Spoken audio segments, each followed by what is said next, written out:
Friends, welcome to winner crush. Winner crush में आपका स्वागत है। फ्रेंड्स, आज आपके कुछ 25 क्वेश्चन हैं जो आपके लेखपाल के 2015 के एग्ज़ाम में आए हुए हैं। ये आपके फर्स्ट शिफ्ट के क्वेश्चन हैं 2015 के। इससे पहले जो आपका सेकेंड शिफ्ट का एग्ज़ाम हुआ था 2015 में, उसके क्वेश्चंस कराए गए हैं। डिस्क्रिप्शन में आपको उसका लिंक मिल जाएगा, या आप एक बार चैनल पे प्लेलिस्ट देखेंगे, वहाँ भी आपको लिंक मिल जाएगा। फ्रेंड्स, चैनल पे नए हैं तो चैनल को सब्सक्राइब करें, वीडियो पसंद आए लाइक करें, कमेंट करें और अपने दोस्तों परिवार के साथ शेयर करें। क्वेश्चन है, राजा सेवक को कंबल देता है। राजा सेवक को कंबल देता है। वाक्य में रेखांकित पद में कौन सा कारक है? रेखांकित का अर्थ क्या होता है? जहां रेखा अंकित हो या जहां रेखा खींची गई हो। ऑप्शन ए क्या है? संबंध कारक। ऑप्शन बी क्या है? संप्रदान कारक। ऑप्शन सी क्या है? कर्ता कारक। ऑप्शन डी क्या है? कर्म कारक। तो इसमें क्या कहा गया है? राजा सेवक को कंबल देता है, तो यहाँ पे को क्या होगा? संप्रदान होगा। संप्रदान का अर्थ क्या होता है? संप्रदान की विभक्ति चिन्ह क्या होती है? को या के लिए। को या के लिए संप्रदान कहाँ प्रयोग किया जाता है? जिसके लिए कोई क्रिया संपन्न की जाए, जिसके लिए कोई क्रिया संपन्न की जाए या जिसके लिए कुछ प्रदान किया जाए। तो राजा किसको दे रहा है? राजा सेवक को कंबल दे रहा है, तो यहाँ पे प्रदान किया जा रहा है। इस कारणवश यहाँ पे क्या होगा? संप्रदान कारक होगा। अब जान लेते कारक क्या होता है। संज्ञा या सर्वनाम का वह रूप, संज्ञा या सर्वनाम का वह रूप जिसके द्वारा उस वाक्य का अन्य शब्दों के साथ संबंध का पता चलता है। संज्ञा या सर्वनाम का वह रूप जिसके द्वारा उस वाक्य का अन्य शब्दों के साथ क्या पता चले? संबंध का पता चले, उसे हम क्या कहते हैं? कारक कहते हैं। कारक कुल कितने प्रकार के होते हैं? 8 प्रकार के। कर्ता ने कर्म को करण से या द्वारा या के द्वारा, संप्रदान को या के लिए, अपादान से अलग होने का भाव जब होता है, संबंध का की के रा री रे, अधिकरण में पे या पर, संबोधन हे अरे। तो कर्ता ने कर्म को करण से या के द्वारा, संप्रदान को या के लिए, अपादान से अलग जब अलगाव की भावना आती है, संबंध का की के रारी रे, अधिकरण में और पर, संबोधन हे अरे। ये क्या होंगे? कारक के कारक और उनकी विभक्ति चिन्ह है। नेक्स्ट क्वेश्चन है, प्रश्न संख्या 2 और 3 में, प्रश्न संख्या 2 और 3 में निम्नलिखित वाक्यों में से सही वाक्य का चयन कीजिए। आपके प्रश्न 1 और 2 और 3 में क्या करना है? सही वाक्य का चयन करना है। आपका क्वेश्चन है, आपका ऑप्शन है तुलसी और सूर। तुलसी और सूर क्रमशः अवधी और ब्रज भाषा के श्रेष्ठ कवि हैं। ऑप्शन बी है तुलसी अवधी के श्रेष्ठ कवि हैं और ब्रज भाषा के सूर। सूर किसके कहा जा रहा है? सूरदास जी को। नेक्स्ट ऑप्शन है तुलसी अवधी के श्रेष्ठ कवि हैं और सूर ब्रज भाषा के। नेक्स्ट क्वेश्चन है, तुलसी और सूर अवधी और ब्रज भाषी के श्रेष्ठ कवि हैं। यहाँ पे क्या होना चाहिए था? ब्रज भाषा होता, तो ये ऑप्शन आपका क्या हो जाता है? गलत, सही हो जाता है। लेकिन यहाँ का क्या कर दिया है? ब्रज भाषी कर दिया है।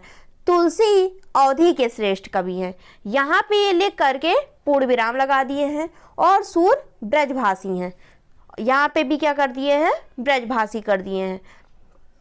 जबकि तुलसी और सूर अवधी और ब्रजभाषा दोनों में अपने ग्रंथों को लिखा है, अपनी रचना को रचा है। तुलसी अवधी के श्रेष्ठ कवि हैं और तुलसी अवधी के श्रेष्ठ कवि और ब्रजभाषा के सूर, ये भी बात गलत है। तो आपका राइट ऑप्शन क्या होगा? ऑप्शन ए तुलसी और सूर क्रमशः दोनों क्या है, अवधी और ब्रज भाषा के कैसे श्रेष्ठ कवि हैं। देखिए तुलसीदास की सबसे अवधी भाषा की रचित रचना कौन सी है, रामचरितमानस है। विनय पत्रिका कवितावली ये किस भाषा में लिखी गई है, ब्रज भाषा में। तो जब तुलसीदास ने दोनों भाषाओं में लिखी तो ये क्या हो गए, ये ऑप्शन आपका सही हो जाता है। सूरदास अब तुलसीदास जी के और भी देख लेते हैं। रामचरितमानस ये अवधी भाषा में लिखा है। विनय पत्रिका और कवितावली ये ब्रज भाषा में लिखा है। गीतावली, दोहावली, कृष्ण गीतावली, रामलला, नहछु, बरवे रामायण, पार्वती मंगल, जानकी मंगल, वैराग्य संदीपनी, हनुमान बाहु का, अग्नि परीक्षा, ये किसकी रचना है, ये रचना है आपके तुलसीदास की।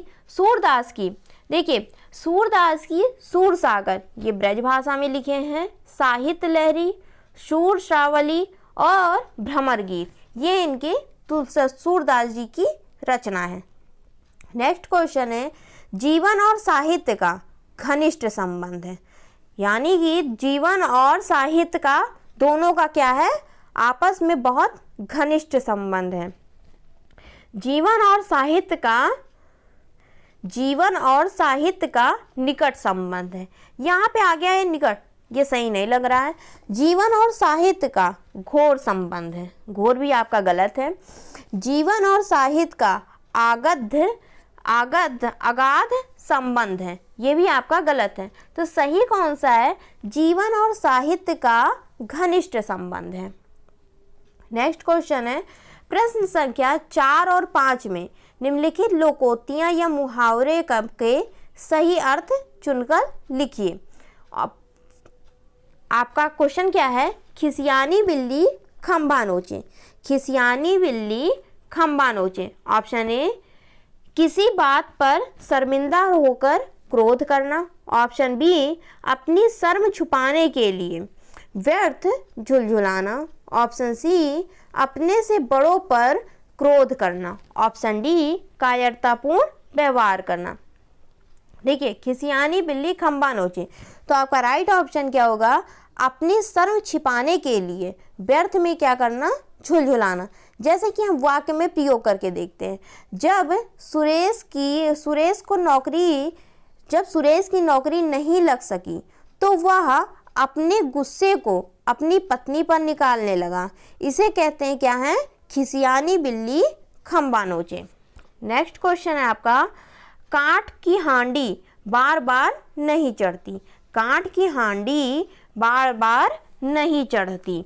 ऑप्शन ए छल कपट का व्यवहार हमेशा नहीं चलता है। ऑप्शन बी लकड़ी का बर्तन अग्नि से जल सकता है। ऑप्शन सी दुर्भाग्य की मार बार बार नहीं होती। ऑप्शन डी बुरे दिन हमेशा नहीं रहते।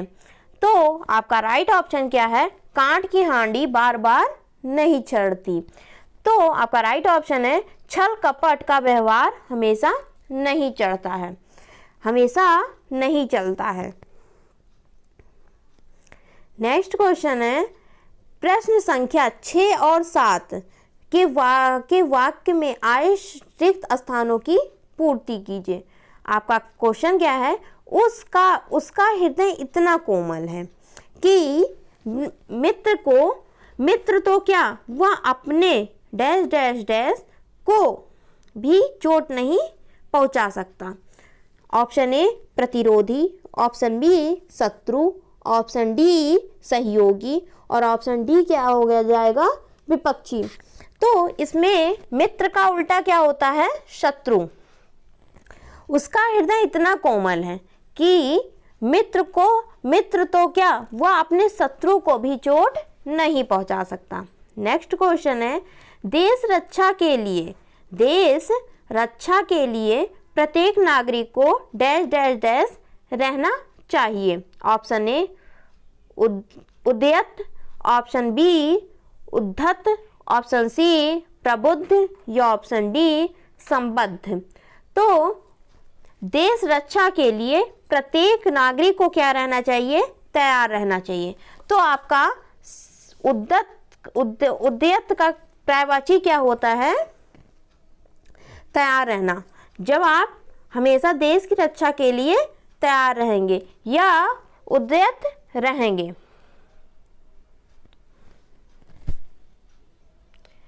नेक्स्ट क्वेश्चन है, प्रश्न संख्या 8 और 9 में लिखित शब्दों के विलोम शब्द चुनिए। कृष का विलोम क्या होगा? कृष का विलोम क्या होगा? ऑप्शन ए भव, ऑप्शन बी विटप, ऑप्शन सी हष्टपुष्ट या ऑप्शन डी केश। तो कृष का अर्थ क्या होता है? दुबला पतला या कमजोर। कृष का अर्थ क्या होता है? दुबला पतला या कमजोर। तो इसका विलोम क्या हो जाएगा? हष्टपुष्ट। तो कृष का अर्थ क्या हो जाएगा? हष्टपुष्ट। नेक्स्ट क्वेश्चन है, अल्पज्ञ का विलोम बताना है। अल्पज्ञ का क्या बताना है? विलोम बताना है। अल्पज्ञ का मतलब क्या होता है? जो कम जानता हो। ऑप्शन ए कृतज्ञ, ऑप्शन सी सर्वज्ञ, ऑप्शन बी सर्वज्ञ, ऑप्शन डी अभिज्ञ या ऑप्शन डी अवज्ञ। तो अल्पज्ञ का अर्थ क्या होता है? जो कम जानता है। और जो सब कुछ जानता है उसे क्या कहेंगे? सर्वज्ञ। सर्वज्ञ किसे कहते हैं? जो सब कुछ जानता हो। कृतज्ञ किसे कहेंगे? दूसरों का उपकार मानने वाला। और अभिज्ञ किसे कहेंगे? जानने वाला। जानने वाला उसे क्या कहेंगे? अभिज्ञ कहेंगे। नेक्स्ट क्वेश्चन है, अरविंद शब्द का पर्यायवाची शब्द बताइए। अरविंद शब्द का पर्यायवाची शब्द बताइए। ऑप्शन ए गुलाब, ऑप्शन बी कल्पवृक्ष, ऑप्शन सी केवड़ा, ऑप्शन डी कमल। तो अरविंद किसे कहते हैं? कमल को कहते हैं। अरविंद किसे कहते हैं? कमल को कहते हैं। इसका पर्यायवाची क्या होगा? कमल क्या है? एक फूल है। तो पर्यायवाची क्या होगा? पंकज, जलज, सरोज, नीरज, राजीव, अंबुज, उत्पल। ये सब क्या होते हैं? इनके पर्यायवाची होते हैं। फूल का पर्यायवाची क्या होगा? पुष्प, कुसुम, सुमन, प्रसून। ये किसका पर्यायवाची होगा? फूल का। कमल का पर्यायवाची क्या होगा? पंकज, जलज, सरोज, नीरज, राजीव, अंबुज, उत्पल। और फूल का पर्यायवाची क्या होगा? पुष्प, कुसुम, सुमन, प्रसून। ये सब किसके पर्यायवाची होंगे? पुष्प के। नेक्स्ट क्वेश्चन है आपका, खूंटी शब्द का बहुवचन बताइए। खूंटियों, खूंटियां, खूंटियों। और नेक्स्ट ऑप्शन क्या है आपका?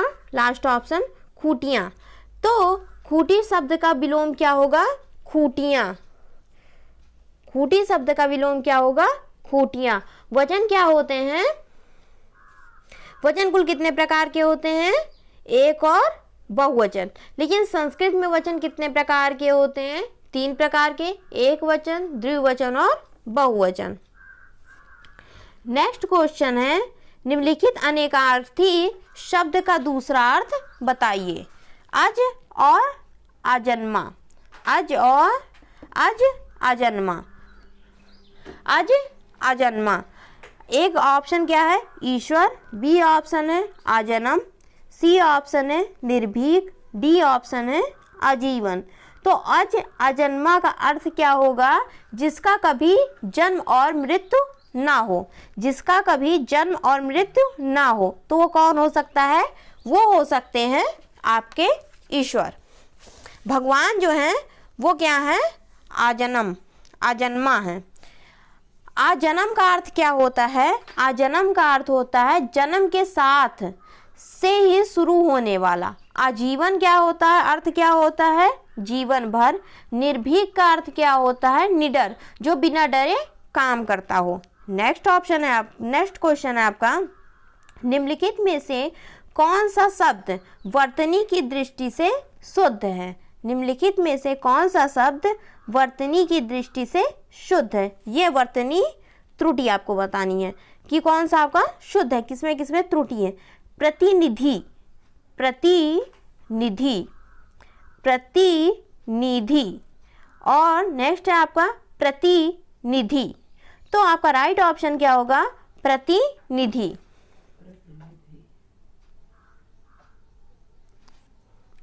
नेक्स्ट क्वेश्चन है आपका, प्रश्न संख्या 14 और 15 में निम्नलिखित वाक्यों के लिए एक शब्द चुनिए।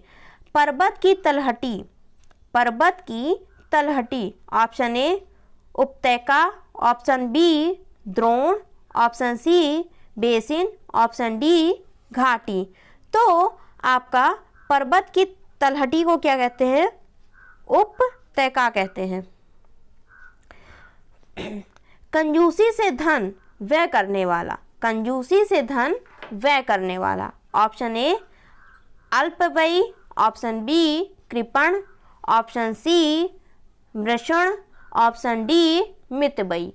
तो कंजूसी से जो व्यय करता है उसे क्या कहते हैं? कृपण कहते हैं। नेक्स्ट क्वेश्चन है, निम्नलिखित में से कौन सा तद्भव शब्द है? ऑप्शन ए उल्लूक,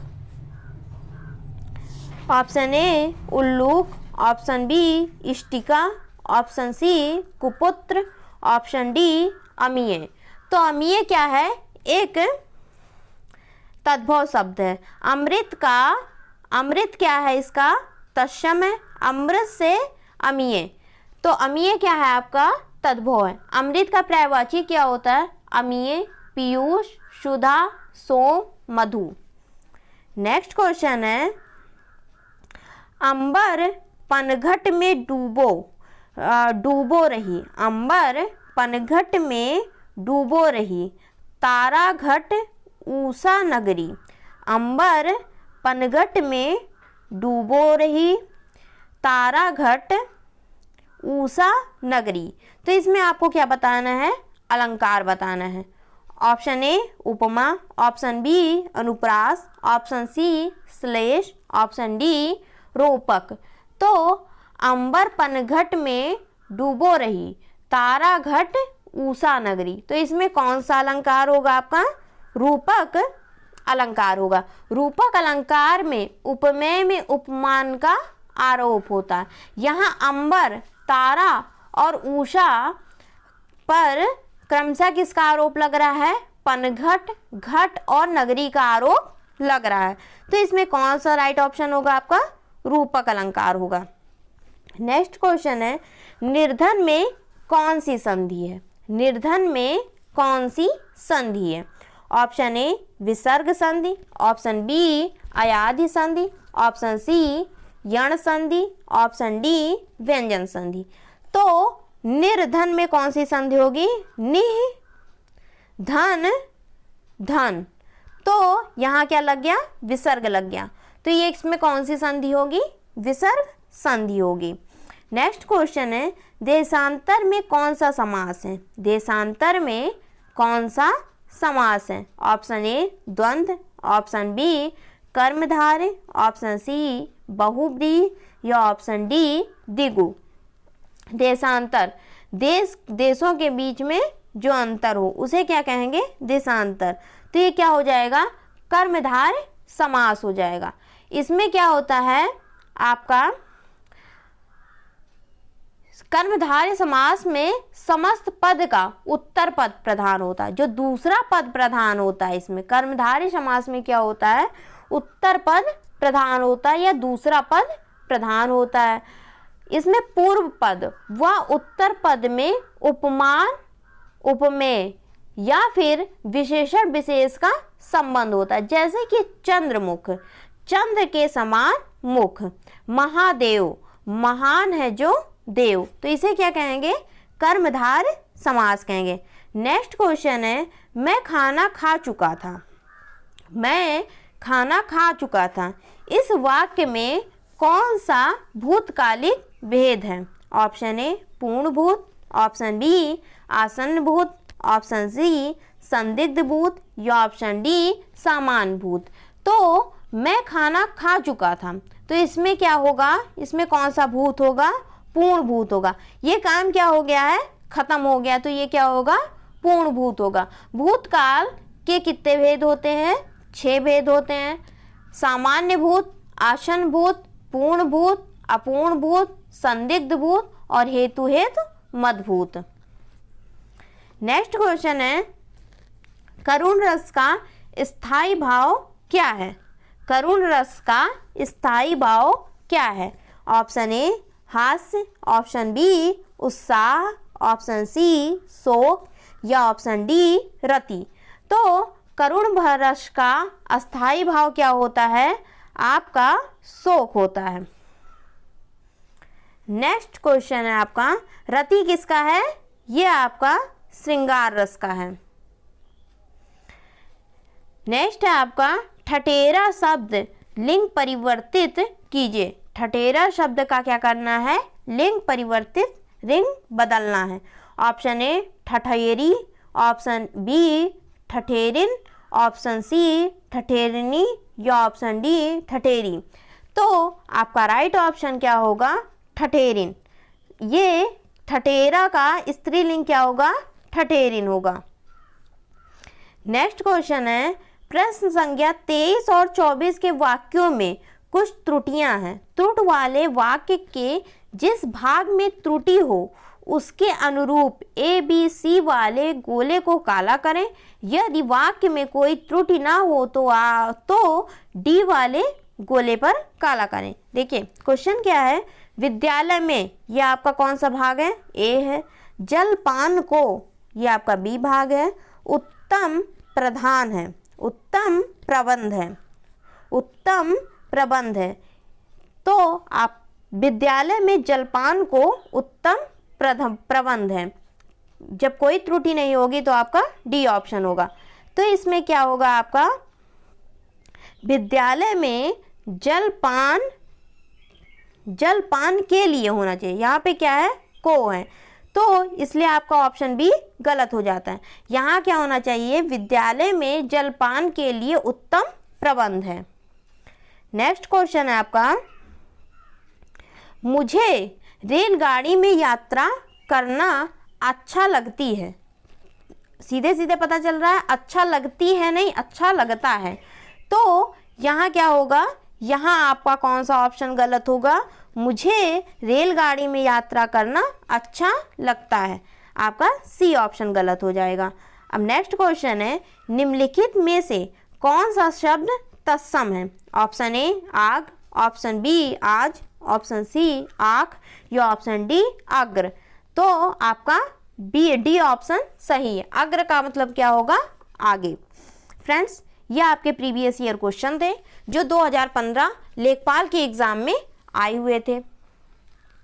वीडियो कैसी लगी कमेंट बॉक्स में ज़रूर बताइएगा। अपने दोस्तों परिवार के साथ वीडियो को शेयर करिएगा। आपका एग्ज़ाम 19 जून को होने वाला है। इसके बाद आपका जीएस और ग्रामीण प्रवेश के प्रीवियस ईयर क्वेश्चन कराए जाएंगे। फ्रेंड्स, चैनल पे नए हैं तो चैनल को सब्सक्राइब जरूर करें। वीडियो पसंद आए लाइक करें, कमेंट करें और अपने दोस्तों परिवार के साथ शेयर जरूर करें। वीडियो देखने के लिए धन्यवाद।